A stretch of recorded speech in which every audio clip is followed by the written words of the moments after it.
Ay naziki ve esmeri Kasuzu peymana beri Baver nakim ve bageri Rodem Bingol ew yek ji dengên qewî yê muzîka Kurdî ye. Xwedî dengekî gur û biriqiye Rodem. Û dema hûn wî guhdarî dikin, bêhna wê derdikeve. Ew him muzîka gelêriya Kurdî pêk tîne û him jî bi xwe gotinê stranan dinivîsîne û muzîka wan çê dike. Her wiha karên xwe de cih dide berhemên dengbêjiyê ku di çanda Kurdî de xwedî dîrokeke bi hezaran sal e. Lêbelê ev kar û berhemên wî hema bi carekê derneketine holê. Helbet wî ket û têkoşîneke giran daye ji bo karbexwe bigihîne asta xwe ya vêga. Bi taybetî di salên notî de fişareke mezin hebûye li ser çand û zimanê Kurdan û ew jî para xwe ji wê fişarê standiye. Lê ti caran dev ji muzîk û zimanê xwe bernedaye û bi azwêrî xwe daye karê xwe û ew berdewam kiriye. Rodem bi eslê xwe ji Mûşê ye û li Stenbolê dijî. Gelo hunermendê me kingê û çawa dest muzîkê kiriye, werin em ji wî guhdarî bikin. Ez Rodem Bingöl, bavê min ji Cizîrê, diya min ji Mûşê ye. Ez li Mûşê ji dayîk bûm. Tabii zarokatiya xwe da belkî bibe klîşe, di zarokatiya xwe da heya îro ez stran dibêjim di strêmê.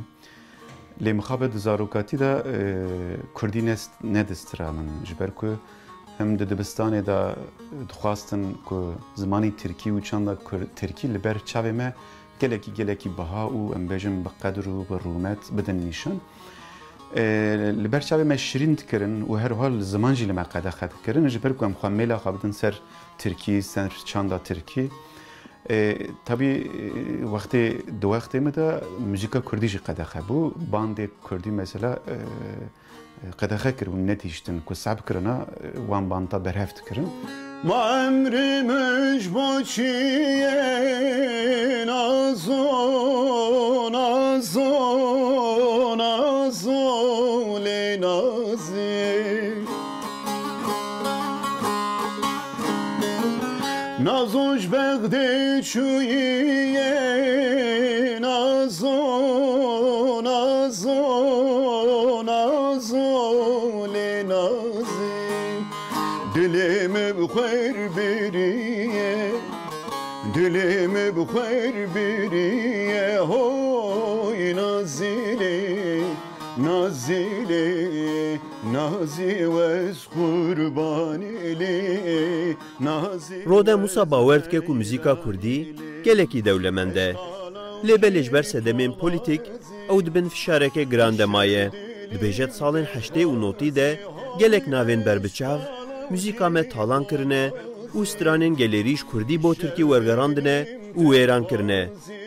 Rodem têkoşîna xwe di vê eniyê de jî berdewam dike û dibêje wî ji zimanê xwe dest bi vê têkoşînê kiriye ku pergal her tim xwestiye bi gelê wî zimanê wî bide ji bîr kirin. Lê wî li ber xwe daye û terka zimanê xwe nekiriye. Li navenda çanda Mezopotamya xwe tevlî doza çandî kiriye ku ji bo wî wateyeke wê ya girîng heye. Ji bandora xeteriya pandemiyê wek gelek muzîkjenan wî jî para xwe wergirtiye. Ji bo bikarbêj aliyê aboriyê ve ji piya bimîne, ew jî car caran muzîkjeniya keştiyan dike û bi stranên Kurdî û Tirkî konsertên piçûk dide Stenboliyan.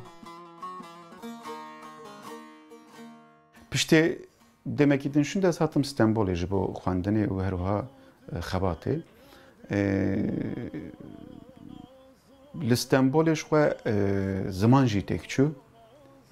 Ciyê ku ez hatim li nav wan mam li wan bûm mêvan sekînim dîsa jî eqrebayê me bûn lêbelê yani bi 20 salan e li Stenbolin çand û axaftin û em bêjin adetên Kurdî ji bîr kirine. Cara yekemîn me bi mesela komê ku li Neçemê navenda çanda Mezopotamya li wê derê albüm çêkiribûn me bi wan mesela Kurdî ez li Kurdî vegeriyam. Hevalekî me hebû diçû dihat ew min birê çend heb şahiya piştê ku me bir şahiya şûn ve من شوان گداریت کرد شوان پرور شوان پرور گلکی مودا بو گلکی ام بجن پاپولر بو هر دره جبر کو قدخه بوجی باندیوی دبن دسترا گلکی دچوند هاتن ودگریان یعنی به ناوندا چندان مزوپوتامیا سردمکی نو د چند هنره کردی ده دست بکر پشتیوی حوالی کو bir چند شاهیا موان گداری کرد تماشا کرد گلک لمن تاثیر کرد عشقی ده ناو دلیم دا چه بو پیرا من دست به کردی کر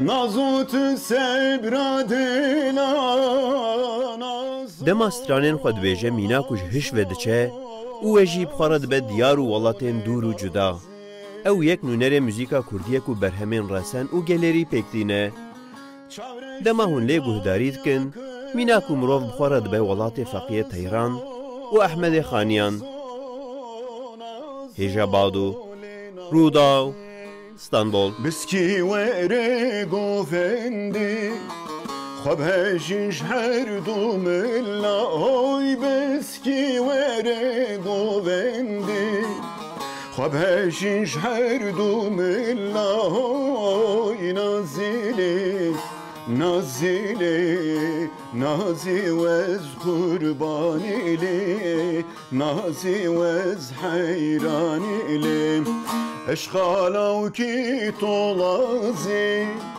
işev dilim tedhazi hoy eşkalav ki tolazi işev dilim tedhazi hoy nazili nazili nazi vez kurbanili nazi vez hayranili